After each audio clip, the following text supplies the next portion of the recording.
ಆಕಾಶವಾಣಿ ಪ್ರದೇಶ ಸಮಾಚಾರ ಓದುತ್ತಿರುವವರು ಸಹನಾ. ಮುಖ್ಯಾಂಶಗಳು. ಮೈಸೂರಿನಲ್ಲಿ ಮುಖ್ಯಮಂತ್ರಿ ನಗರ ಪ್ರದಕ್ಷಿಣೆ, ವಿವಿಧ ಅಭಿವೃದ್ಧಿ ಕಾಮಗಾರಿಗಳ ಪರಿಶೀಲನೆ. ಬಿಡದಿ ಟೌನ್ಶಿಪ್ ಹೆಸರಿನಲ್ಲಿ ರಿಯಲ್ ಎಸ್ಟೇಟ್ ವ್ಯವಹಾರ, ಸರ್ಕಾರದ ವಿರುದ್ಧ ಕೇಂದ್ರ ಸಚಿವ ಕುಮಾರಸ್ವಾಮಿ ಅಸಮಾಧಾನ. ಇಂಧನ ಉಳಿಸಲು ಬೆಂಗಾವಲು ಪಡೆ ವಾಹನಗಳ ಸಂಖ್ಯೆ ಇಳಿಸಿದ ರಾಜ್ಯಪಾಲ ಥಾವರ್ ಚಂದ್ ಗೆಹ್ಲೋಟ್. ಹಾಗೂ ಮಂಗಳೂರು ಆಕಾಶವಾಣಿ ಕೇಂದ್ರಕ್ಕೆ ವಾರ್ತಾ ಮತ್ತು ಪ್ರಸಾರ ಸಚಿವಾಲಯದ ಜಂಟಿ ಕಾರ್ಯದರ್ಶಿ ಪ್ರಿತುಲ್ ಕುಮಾರ್ ಭೇಟಿ. ಮೈಸೂರಿನಲ್ಲಿಂದು ಮುಖ್ಯಮಂತ್ರಿ ಸಿದ್ದರಾಮಯ್ಯ ವಿವಿಧ ಅಭಿವೃದ್ಧಿ ಕಾಮಗಾರಿಗಳ ಪರಿಶೀಲನೆ ನಡೆಸಿದರು. ಪ್ರಮುಖವಾಗಿ ನಗರ ವ್ಯಾಪ್ತಿಯಲ್ಲಿ ರಿಂಗ್ ರೋಡ್ ಒಳಭಾಗದಲ್ಲಿ ಹಾಲಿ ಇರುವ 11 ಕಿಲೋವ್ಯಾಟ್ ಓವರ್ ಹೆಡ್ ವಿದ್ಯುತ್ ಮಾರ್ಗಗಳನ್ನು ಭೂಗತ ಕೇಬಲ್ನಿಂದ ಬದಲಾಯಿಸುವ ಕಾಮಗಾರಿಯನ್ನು ಪರಿಶೀಲನೆ ನಡೆಸಿದರು. ಈ ಕಾಮಗಾರಿಯ ಒಟ್ಟು ಕಾರ್ಯಾಪ್ರೇಷಣ ಮೊತ್ತ 588.24 ಕೋಟಿಗಳಾಗಿದೆ. ಕಾಮಗಾರಿಯನ್ನು ಪೂರ್ಣಗೊಳಿಸಲು 2 ವರ್ಷ ಅವಧಿ ನಿಗದಿಪಡಿಸಲಾಗಿದೆ. ಈ ಸುಧಾರಿತ ಭೂಗತ ವಿದ್ಯುತ್ ವಿತರಣಾ ವ್ಯವಸ್ಥೆಯಿಂದ ಹೆಚ್ಚಿನ ವಿಶ್ವಾಸಾರ್ಹತೆ, ಕಡಿಮೆ ನಿರ್ವಹಣಾ ವೆಚ್ಚ, ಕಡಿಮೆ ವಿದ್ಯುತ್ ಅಡಚಣೆ, ನಗರದ ಸೌಂದರ್ಯ ಹೆಚ್ಚಿಸುವಿಕೆ, ಕಡಿಮೆ ಮರ ಕತ್ತರಿಸುವಿಕೆ, ಕಡಿಮೆ ವಿದ್ಯುತ್ ಅಪಘಾತಗಳು ಸೇರಿದಂತೆ ಹಲವು ಪ್ರಯೋಜನವಾಗಲಿದೆ. ಬಳಿಕ ಮುಖ್ಯಮಂತ್ರಿಯವರು ನಗರ ಪ್ರದಕ್ಷಿಣೆ ನಡೆಸಿ ಕೇಂದ್ರ ಹಾಗೂ ರಾಜ್ಯ ಸರ್ಕಾರಗಳ ಒಡಂಬಡಿಕೆಯಿಂದ ನಡೆಯುತ್ತಿರುವ ಅಭಿವೃದ್ಧಿ ಕಾಮಗಾರಿಗಳ ಪರಿಶೀಲನೆ ನಡೆಸಿದರು. ವಿಧಾನಸಭಾ ಕ್ಷೇತ್ರಗಳಲ್ಲಿ ಪ್ರಗತಿಯಲ್ಲಿರುವ ಅಭಿವೃದ್ಧಿ ಕಾರ್ಯಗಳ ಪರಿವೀಕ್ಷಣೆ ನಡೆಸಿದ ಅವರು ಮಾನಂದವಾಡಿ ರಸ್ತೆಯ ಎನ್ಐ ಕಾಲೇಜಿನ ರಸ್ತೆಯಲ್ಲಿ ಲೋಕೋಪಯೋಗಿ ಇಲಾಖೆಯಿಂದ ನಡೆಯುತ್ತಿರುವ ವೈಟ್ ಟಾಪಿಂಗ್ ಕಾಮಗಾರಿಯನ್ನು ವೀಕ್ಷಿಸಿದರು. ಕಾಮಗಾರಿ ಪರಿಶೀಲನೆ ವೇಳೆ ಜಿಲ್ಲಾ ಉಸ್ತುವಾರಿ ಸಚಿವ ಡಾ ಎಚ್.ಸಿ. ಮಹದೇವಪ್ಪ, ಶಾಸಕರಾದ ಹರೀಶ್ ಗೌಡ, ಶ್ರೀವತ್ಸ ಹಾಗೂ ಪರಿಷತ್ ಸದಸ್ಯ ಡಾ ಯತೀಂದ್ರ ಸಿದ್ದರಾಮಯ್ಯ ಹಾಗೂ ಅಧಿಕಾರಿಗಳು ಉಪಸ್ಥಿತರಿದ್ದರು. ಬಿಡದಿ ಟೌನ್ಶಿಪ್ ಹೆಸರಿನಲ್ಲಿ ರಾಜ್ಯ ಸರ್ಕಾರ ರಿಯಲ್ ಎಸ್ಟೇಟ್ ವ್ಯವಹಾರ ನಡೆಸಲು ನಿರ್ಧರಿಸಿದೆ ಎಂದು ಕೇಂದ್ರ ಬೃಹತ್ ಕೈಗಾರಿಕೆ ಹಾಗೂ ಉಕ್ಕು ಸಚಿವ ಎಚ್.ಡಿ. ಕುಮಾರಸ್ವಾಮಿ ಆರೋಪಿಸಿದ್ದಾರೆ. ಬೆಂಗಳೂರಿನಲ್ಲಿಂದು ಸುದ್ದಿಗಾರರೊಂದಿಗೆ ಮಾತನಾಡಿದ ಅವರು, ಬಿಡದಿ ಟೌನ್ಶಿಪ್ನಲ್ಲಿ ನಿವೇಶನ ಮಾರಾಟ, ತೆರಿಗೆ ಮತ್ತಿತರ ಮೂಲಗಳಿಂದ 15 ವರ್ಷಗಳಲ್ಲಿ 33,000 ಕೋಟಿ ರೂಪಾಯಿ ಆದಾಯ ಬರಲಿದೆ ಎಂದು ಅಧ್ಯಯನ ವರದಿಯಲ್ಲಿ ಉಲ್ಲೇಖಿಸಲಾಗಿದೆ ಎಂದು ಹೇಳಿದ್ದಾರೆ. ಬಿಡದಿ ಟೌನ್ಶಿಪ್ ಯೋಜನೆಯಲ್ಲಿ ಸಾವಿರಾರು ಎಕರೆ ಭೂ ಕಬಳಿಕೆಯಾಗುತ್ತಿದ್ದು, ಸಾಲು ಸಾಲು ಅಕ್ರಮಗಳು ನಡೆಯುತ್ತಿವೆ ಎಂದು ದೂರಿದ್ದಾರೆ. ಈ ಹಿಂದೆ 2,320 ಎಕರೆ ಸರ್ಕಾರಿ ಜಮೀನು ಇದೆ ಎಂದು ಉಲ್ಲೇಖಿಸಲಾಗಿದ್ದು, ಈಗ ಅಧಿಸೂಚನೆಯಲ್ಲಿ 750 ಎಕರೆ ಸರ್ಕಾರಿ ಜಮೀನು ಇದೆ ಎಂದು ಉಲ್ಲೇಖಿಸಲಾಗಿದೆ. ಉಳಿದ ಜಮೀನು ಏನಾಯಿತು ಎಂದು ಸರ್ಕಾರವನ್ನು ಪ್ರಶ್ನಿಸಿದ್ದಾರೆ. 80% ರೈತರು ಒಪ್ಪಿಗೆ ಪಡಿಬೇಕಲ್ಲ ಸೆಕ್ಷನ್ 22 ನಲ್ಲಿ ಪಿಪಿಪಿ ಮಾಡಲಲ್ಲಿ, ಅದು ಆಗಿಲ್ಲ. ಇದು ಯಾವುದೇ ಕಾರಣಕ್ಕೂ ಕೃಷಿ ಅತ್ಯಂತ ಉತ್ತಮ ಅಂತ ಕೃಷಿ ಮಾಡ್ತಾ ಇರತಕ್ಕಂತ ರೈತರಿಗೆ ಸಮಸ್ಯೆ ಆಗದಾಗೆ ಅವ್ರಿಗೆ ರಕ್ಷಣೆ ಕೊಡ್ತಕ್ಕಂಥದ್ದು ನಮ್ಮ ಪಕ್ಷದ ಜವಾಬ್ದಾರಿ. 983 ಕೋಟಿ ಎಕರೆಗೆ 12 ಕೋಟಿ ರೂಪಾಯಿ ಸಮಥಿಂಗ್ ಎಕರೆಗೆ ಫಿಕ್ಸ್ ಮಾಡಿರೋದು ಸರ್ಕಾರ. ಕ್ಯಾಬಿನೆಟ್ ಅಲ್ಲಿ ಅಪ್ರೂವ್ ಮಾಡಿದಿರಿ. ಅದು ಸರ್ಕಾರಿ ಭೂಮಿ, ಅದು ರೈತರ ಭೂಮಿ ಅಲ್ಲ. ಖರಾಬ್ ಲ್ಯಾಂಡ್ 77 ಎಕರೆ, ಅಲ್ಲಿ 77 ಎಕರೆ ಖರಾಬ್ ಭೂಮಿ ಒಳಗಡೆ ಸೇರಿದೆ ಅಂತ ಹೇಳಿ ಅದಕ್ಕೆ ದುಡ್ಡು ಕಟ್ಟಬೇಕು ಅಂತ 3 ಡಿಸಿಗಳು 3 ತರ ಆದೇಶ ಮಾಡ್ತಾರೆ. ಪ್ರಾಥಮಿಕ ತರಗತಿಯಿಂದ 12ನೇ ತರಗತಿಯವರೆಗೆ ವಿದ್ಯಾರ್ಥಿಗಳು ಜನಿವಾರ, ಹಿಜಾಬ್, ರುದ್ರಾಕ್ಷಿ ಹಾಕಿಕೊಳ್ಳಬಹುದು ಎಂದು ಮುಖ್ಯಮಂತ್ರಿ ಸಿದ್ದರಾಮಯ್ಯ ತಿಳಿಸಿದ್ದಾರೆ. ಮೈಸೂರಿನಲ್ಲಿಂದು ಸುದ್ದಿಗಾರರೊಂದಿಗೆ ಮಾತನಾಡಿದ ಅವರು, ಸಾಂಪ್ರದಾಯಿಕವಾಗಿ ಅನುಸರಿಸುವ ಧಾರ್ಮಿಕ ಸಂಕೇತಗಳನ್ನು ಧರಿಸಬಹುದೇ ಹೊರತು ಹೊಸದಾಗಿ ಮಾಡುವಂತಿಲ್ಲ ಎಂದು ಬಿಜೆಪಿ ನಾಯಕರ ಆರೋಪಕ್ಕೆ ಪ್ರತಿಕ್ರಿಯಿಸಿದ್ದಾರೆ. ಇದೇ ವೇಳೆ ಪ್ರಧಾನಿ ಡೀಸೆಲ್ ಬಳಕೆ ಕಡಿತಗೊಳಿಸಲು ಕರೆ ನೀಡಿರುವ ಕುರಿತಂತೆ ಪ್ರತಿಕ್ರಿಯಿಸಿ, ಇದು ಕೇವಲ ತಾತ್ಕಾಲಿಕ ಕ್ರಮವಷ್ಟೇ ಎಂದು ತಿಳಿಸಿದ್ದಾರೆ. ಶೀಘ್ರವೇ ಸಂಪುಟ ಪುನರ್ರಚನೆ ಮಾಡುವ ಉದ್ದೇಶವಿದೆ ಎಂದು ಸ್ಪಷ್ಟಪಡಿಸಿದ್ದಾರೆ. ನೀಟ್ ಪ್ರಶ್ನೆ ಪತ್ರಿಕೆ ಸೋರಿಕೆಯಾಗಿರುವ ಬಗ್ಗೆ ಮಾತನಾಡಿದ ಅವರು, ಇದರಿಂದ ವಿದ್ಯಾರ್ಥಿಗಳಿಗೆ ಅನ್ಯಾಯವಾಗಿದೆ ಎಂದು ಹೇಳಿದ್ದಾರೆ.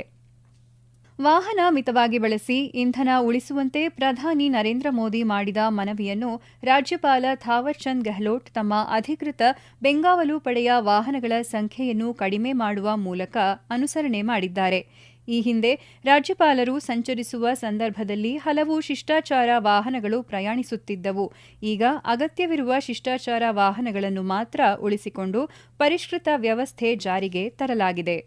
ಸಾರ್ವಜನಿಕರಿಗೆ ಸರ್ಕಾರದ ಸೌಲಭ್ಯಗಳನ್ನು ತಲುಪಿಸುವುದು ಮತ್ತು ಅದರ ಬಗ್ಗೆ ಅರಿವು ಮೂಡಿಸುವುದು ಪ್ರತಿಯೊಬ್ಬ ಸರ್ಕಾರಿ ನೌಕರರ ಜವಾಬ್ದಾರಿಯಾಗಿದೆ ಎಂದು ಮಂಡ್ಯ ಜಿಲ್ಲಾ ಉಸ್ತುವಾರಿ ಸಚಿವ ಎನ್. ಚೆಲುವರಾಯಸ್ವಾಮಿ ತಿಳಿಸಿದ್ದಾರೆ.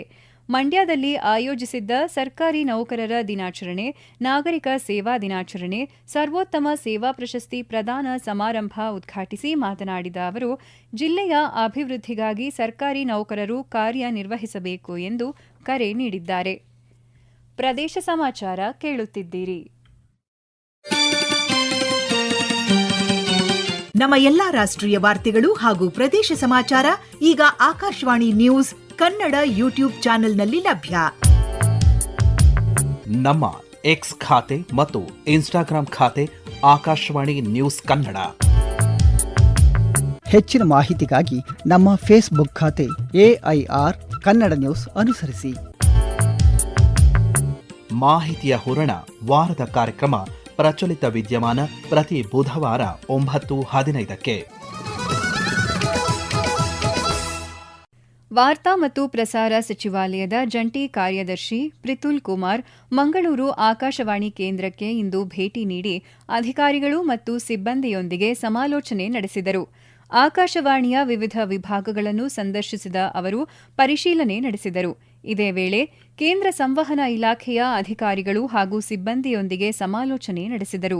ಈ ಸಂದರ್ಭದಲ್ಲಿ ಆಕಾಶವಾಣಿಯ ಉಪಮಹಾನಿರ್ದೇಶಕ ಸಂಜೀವ್, ಕಾರ್ಯಕ್ರಮ ವಿಭಾಗದ ನೂತನ್, ಮಂಗಳೂರು ಆಕಾಶವಾಣಿ ಕಾರ್ಯಕ್ರಮ ವಿಭಾಗದ ಮುಖ್ಯಸ್ಥ ಪ್ರಶಾಂತ್ ಕುಮಾರ್, ಎಂಜಿನಿಯರಿಂಗ್ ವಿಭಾಗದ ಮುಖ್ಯಸ್ಥ ಬಾಬು ಪಟ್ಟವತಿ ಉಪಸ್ಥಿತರಿದ್ದರು.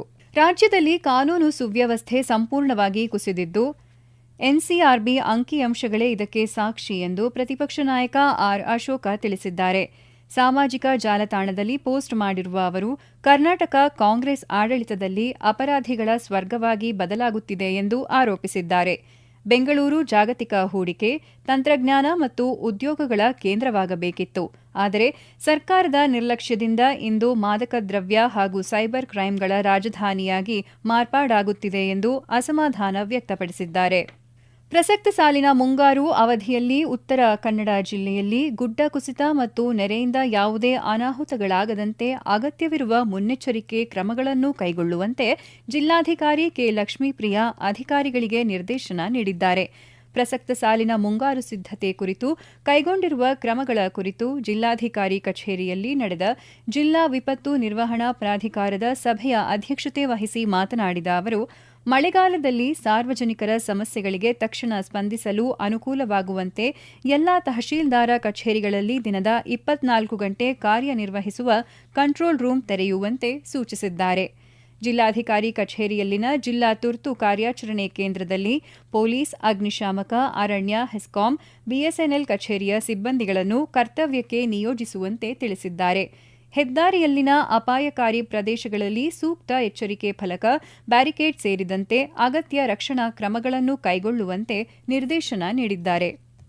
ಆಕಾಶವಾಣಿ 90ರ ವರ್ಷಾಚರಣೆ ಅಂಗವಾಗಿ ಕಾರವಾರ ಆಕಾಶವಾಣಿ ಹಾಗೂ ರೋಟರಿ ಕ್ಲಬ್ ಮತ್ತು ಅವರ್ ಸೋಷಿಯಲ್ ಗುಡ್ ಸಹಯೋಗದಲ್ಲಿ ಇದೇ 15ರಂದು ಬೆಳಿಗ್ಗೆ 7 ಗಂಟೆಗೆ ಕಾರವಾರದ ರವೀಂದ್ರನಾಥ ಟಗೋರ್ ಕಡಲತೀರದಿಂದ ಆಕಾಶವಾಣಿ ಕಚೇರಿಯವರೆಗೆ ವಾಕಥಾನ್ 2026 ಕಾರ್ಯಕ್ರಮ ಹಮ್ಮಿಕೊಳ್ಳಲಾಗಿದೆ.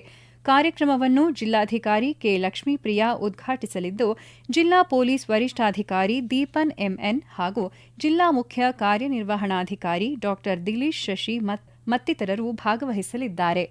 ವಿಜಯಪುರ ಜಿಲ್ಲೆಯಲ್ಲಿ ಕುಡಿಯುವ ನೀರಿಗೆ ಸಂಬಂಧಿಸಿದಂತೆ ಯಾವುದೇ ಸಮಸ್ಯೆಯಾಗದಂತೆ ಕಾರ್ಯನಿರ್ವಹಿಸಬೇಕು ಎಂದು ಜಿಲ್ಲಾಧಿಕಾರಿ ಡಾ.